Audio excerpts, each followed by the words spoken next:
Oke, terima kasih. Jadi bisa disimpulkan bahwa keseriusan dari pihak terkait untuk menuntaskan masalah tanah ini benar-benar diperlukan agar supaya tidak berhadapan-hadapan antara rakyatnya sendiri dengan pemerintahnya ataupun terlebih khusus aparat negara.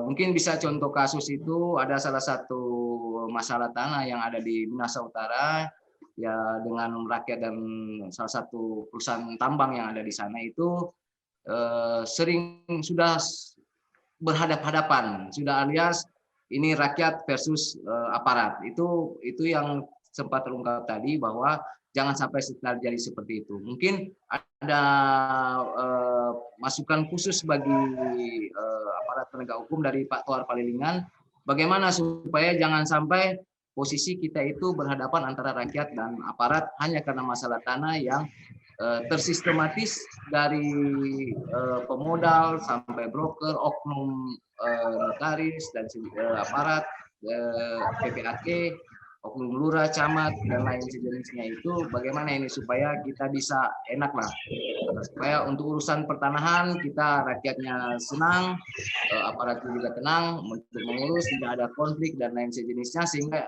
everybody happy.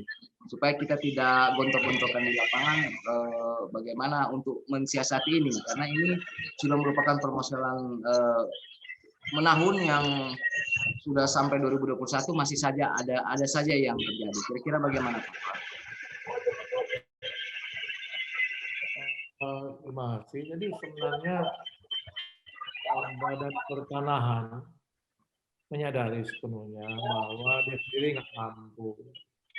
Polri itu juga menyadari di satu sisi masalah kejahatan di bidang pertanahan tentu butuh juga dukungan institusi yang terkait. Maka dari itu dibentuklah satuan tugas. Tinggal ya bagaimana satuan tugas ini bekerja. Karena Polri juga punya tugas sehari-hari, dia juga sibuk. Badan Pertanahan pun sama, tugas sehari-hari. Ada tugas utama kan masing-masing institusi kecuali ini dilembagakan, artinya tidak perlu permanen tapi temporer seperti KPK begitu ad hoc dan di backup dengan pembiayaan juga. Ini operasional ini kan minum aja kan mesti beli, iya kan, baru berpikir fokus, jangan cuman sampai oke, political will-nya udah bagus lalu diterjemahkan ke bawah. Diterjemahkan karena kita sekarang di era yang tidak sembarangan dalam manage satu program kegiatan apalagi menggunakan dana. Jadi saya pikir ini harus dipikirkan dari berbagai aspek agar satu program kegiatan atau katakanlah Satgas ini bisa efektif. Karena nantinya akan ditempatkan orang-orang yang profesional yang sudah disiapkan di situ dan mereka bekerja fokus. Kalau toh memang ada program dari Jokowi sampai 2024 harus tuntas, dibentuklah untuk 3 tahun kerja. Harus bersih semua ini. Harus ada solusi. Harus ada terapi. Jadi bukan jadi semacam program sampingan, nggak boleh. Ini memang memberantas satu aksi yang terorganisir. Kalau cuma kerja sampingan, repot. Kita fokus aja berhadapan dengan kekuatan itu tidak gampang. Sudah dalam bentuk Satgas ini bersatu aja, pasti akan ada hambatan. Apalagi cuman ya nanti ya kalau ada waktu untuk tetapkan kapan kita rapat bertemu kita bahas lagi ini ya susah. Mesti jelas dan harus ada evaluasi. Mesti ada report sampai sejauh mana. Mesti ada progres agar kelihatan apa-apa tahap pertama inventarisasi karena data juridis untuk membantu tugas ini ada di Badan Pertanahan. Indikatornya itu bisa disampaikan oleh bapak-bapak di Badan Pertanahan. Ini ada dugaan loh. Orang-orangnya dia juga misalnya. Tapi dia menggunakan nama lain. Ini nama ini ditelusuri oleh Polda ke PPATK. Ini apa ini orang ini? Jangan cuma kacung mungkin untuk beli tanah 5 miliar. Harus ditelusuri. Berarti ada penguasaan yang didasari pada itikat tidak baik, bukan itikat baik itu. Karena sudah mengikuti mekanisme prosedur itikat baik, belum tentu. Bisa ada tindak pidana pencucian uang di situ. Nggak tahu uangnya dari mana. Dibelikan ini tanah-tanah dengan menggunakan nama-nama yang nggak jelas. Orang-orang nggak ada kerjaan mungkin. Karena ada batas luasan kepemilikan. Itu sampai peraturan-peraturannya sudah lengkap. Untuk tanah padat, kurang padat, untuk pertanian, tanah yang itu ada batas penguasaan. Kalau sudah lebih dari itu kita tanya, itu datanya ada di mana? Data-data itu ada di mana? Jadi sederhana, gampang. Asal ada komitmen tekad yang sama dan di backup anggaran, pembiayaan. Karena itu kan bisa tinjau lokasi, ya kan? Sidang aja pengadilan ada sidang lokasi kok. Bisa saja tadi sertifikat cari tanah seperti Pak itu banyak Pak. Tapi sekarang kan mesti plotting, makanya diminta yang punya sertifikat plotting.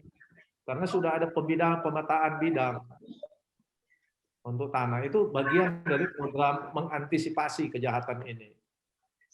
Kalau semua sudah tertata dengan baik lewat program PTSL, dan Pemda juga kalau memiliki komitmen, support anggarannya. Karena dari APBN terbatas. Kalau kita mau lindungi rakyat kita, daripada kita biayai yang mungkin belum prioritas, danai Badan Pertanahan. Kalau pemerintah pusat biayai 2.000 sertifikat gratis, ditambah oleh daerah 500 atau 1.000, seperti di daerah yang saya lakukan penelitian. 4 provinsi saya lakukan penelitian. Jadi ini yang perlu diberikan perhatian, karena kalau cuma sampingan, saya tidak menuduh seperti itu. Tapi saya biasa bekerja juga dengan teman-teman dari instansi di luar universitas. Ya kalau bukan tugas utama, berarti tugas sampingan. Kecuali dilembagakan. Walaupun sifatnya tidak permanen, hanya ad hoc, tapi jelas ada pembiayaannya, ada anggarannya untuk mendukung. Karena ini mau berkelahi dengan penjahat, kasih senjata nggak ada peluru, terus baku gigi. Cuma mau baku piting begini sampai habis napas. Kan nggak bisa. Political will itu harus diikuti juga dengan tentu konsekuensi. Karena tugas tanggung jawab diberikan, ya toh. Coba pikir di gelap-gelap sana, jangan ada pencuri, kan konyol. Mesti ada pentungan paling tidak. Atau pistol. Nah, ini kalau dikasih ini terus tidak ditambah ya ekstra kekuatan supaya bisa langsung tinjau lokasi. Jadi masyarakat tenang, rasa aman, tentram. Para terduga mafia itu jadi khawatir karena ini on the spot, langsung on the spot ambil posisi, bikin mapping, pendataan. Step pertama itu, step kedua panggil, minta dokumen. Mana dokumen-dokumen yang diragukan? Siapa yang mendukung ini dokumen sampai keluar? Banyak kasus-kasus pengadilan itu terjadi karena apa?